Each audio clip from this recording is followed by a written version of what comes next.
जयपुर में ये 14 भूमियाँ हैं और 14 भाई है और 14 के 14 पर्चा देते हैं। जैसे अस्पताल में बेसमेंट में भूमिया जी है, जो भी मान सिंह अस्पताल के अंदर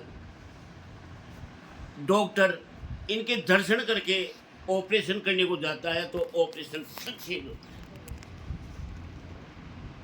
और मोती किले में मोती सिंह जी भूमिया और गुणी घाट पे नाहर सिंह बाबा, ये पहले गढ़ में विराजमान थे, नाहरगढ़ किले में। अब यहाँ कैसे आए? तो जयपुर में एक पौंडरिक जी पंडित हुए थे, बहुत माने हुए। तो क्या हुआ कि जयपुर दरबार गढ़ के अंदर निर्माण कार्य करे गढ़ का, तो वहाँ वो रात को तो टूट जाए और दिन में बना के आए, रात को टूट जाए, ऐसा क्रम बना रहता था। तो दरबार बोलते थे पंडित जी ये बात हो गई। तो पंडित जी कहते भाई तेरे में दम खम है तो मेरे साथ चलने की चलो, नहीं साहब को डर जाओ तो मत चलो। कहते नहीं डरूंगा। तो वो जयगढ़ चले गए, नाहरगढ़ किले पे। नाहरगढ़ किले पे चले गए तो पंडित जी को नहीं जाने क्या शक हुआ, पंडित जी को जो दरबार को कि तुम यही बैठो मैं जाता हूँ। तो रात को वहां दरबार लग रहा और चमाचम हो रहा और गेट पे ऊपर पहराई थी और पौंडरिक जी जाके पहराई थी को बोलता है कि मैं पौंडरिक पंडित आया हूँ और नारसिंह महाराज से मिलना चाहता हूँ। तो नारसिंह महाराज ने फौरन अपने बराबर एक सिंहासन लगाया और दरबार को बोला कि जाओ पंडित जी को लेके आओ। तो पंडित जी को उनका आदर सत्कार किया और अपने सिंहासन के बराबर सिंहासन दिया कि कहो पंडित जी आप कैसे आए हो?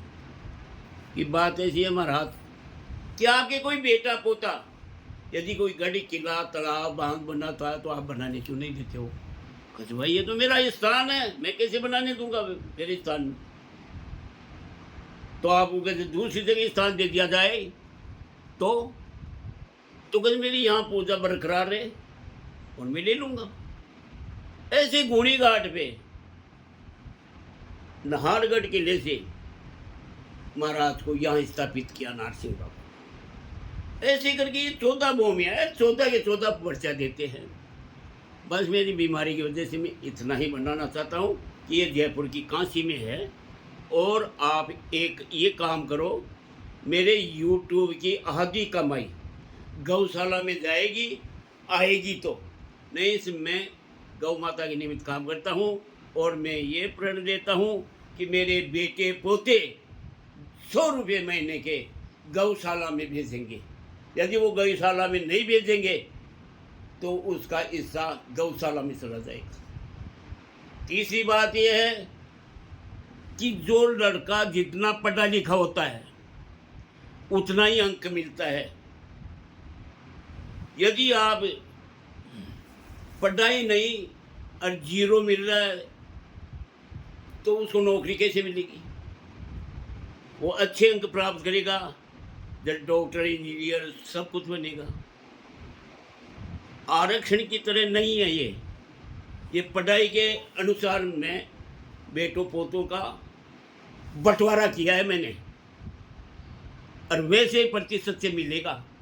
इसका कोई ऑब्जेक्शन किया और लड़ाई झगड़ा गया तो उसका हक नहीं मिलेगा, वो गौशाला में चला जाएगा। इसलिए मैं दुखी हो के कह रहा हूँ ये बात, परिवार वालों को भी सुना रहा हूँ।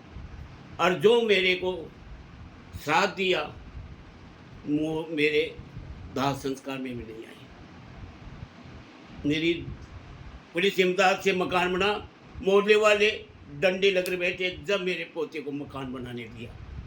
ऐसे कुटुंब परिवार मेरे दाग संस्कार में भी ना आई। दूसरी बात यह है कि सभी मनुष्य जन को यह कहता हूँ कि प्रत्येक व्यक्ति अपने कमाई की एक दिन की आमद गौशाला में, समाज के काम में और धार्मिक स्थान में, ग्राम कार्य में देना। 3 हिस्सा करके दे दो एक दिन की। इतना सा तो दे सकते हो। आप 4 कमाओ, 2 कमाओ, 1 कमाओ है, उसके आधार से दे दो। तो ये धर्म की जड़सादारी है। और देश नहीं, वर्ल्ड सोने की चिड़िया हो जाएगी। और वर्ल्ड में जो लड़ाई झगड़े चल रहे हैं अब ये मिटने में है। पाकिस्तान के बच्चे दुश्मन कर 300 रुपये किलो आटा। अरे राम राम, उनका क्या हाल है पब्लिक का। उन बच्चों को पढ़ाई तो दूर रही है, उनको आतंकवादी बना रहे हैं। अरे वर्ल्ड कैसे होगा तुम्हारा इनमें तो सया सुन्नी की लड़ाई चल रही है, आपस में मर के रहे कट रहे। ये सनातन है, मरने कटने के लिए नहीं है, साफ सुथरा रहने के लिए है। इसलिए सब साफ सुथरा रहो, ईमानदारी से रहो, पूरे संसार को सुखी बनाओ, दुख सुख में काम आओ। मैं अभी तो इतना ही कहना सकता हूँ।